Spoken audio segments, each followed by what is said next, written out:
What would you do if the people you loved most turned their backs on you without a word? Eleanor had always been the cornerstone of her family, the one who remembered birthdays, planned reunions, and kept everyone tethered through life's storms. At 52, she was the kind of woman whose warmth could fill a room, her laughter a melody that lingered.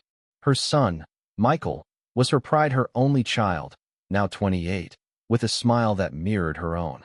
When he proposed to his fiancée, Sophie, Eleanor was overjoyed, envisioning a wedding filled with love and shared memories. She threw herself into helping, offering to fund the venue, a charming vineyard estate, as her gift to the couple. It was her way of saying, "I'm here always." But then the invitation never came. A week before the wedding, Sophie called.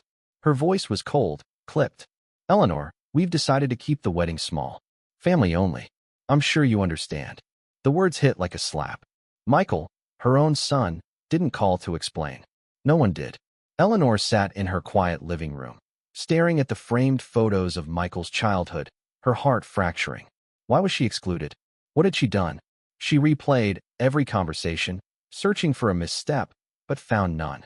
The silence from her son was louder than any argument. She could have fought. She could have called Michael, demanded answers, or shown up at the vineyard anyway, her pride blazing. But Eleanor wasn't like that. Her love was steady, not vengeful. Instead, she made a choice, one that would ripple far beyond that moment. She picked up the phone and called the vineyard's owner, her old friend Clara. "Cancel the reservation," she said softly. "Refund the deposit to me." Clara hesitated, sensing the weight behind Eleanor's calm. "Are you sure?" she asked. Eleanor only nodded, though Clara couldn't see. The vineyard, the dream setting for Michael and Sophie's day, was gone with one quiet decision.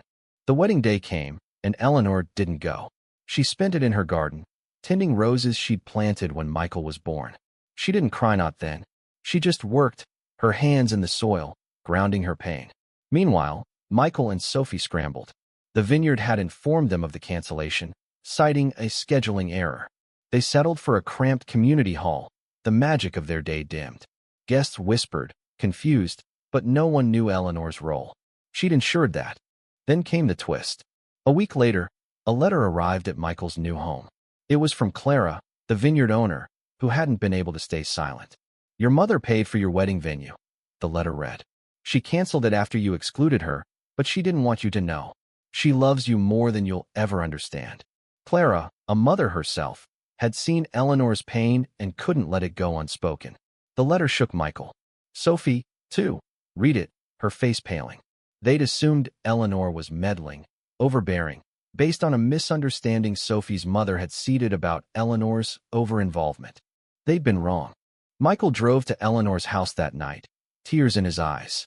"Mom, why didn't you tell me?" he choked out. Eleanor looked at him, her son, still her boy despite everything. "I wanted you to have your day," she said, "but I needed to protect my heart." They talked for hours, unraveling the miscommunications, the assumptions. Sophie had been misled, but so had Michael.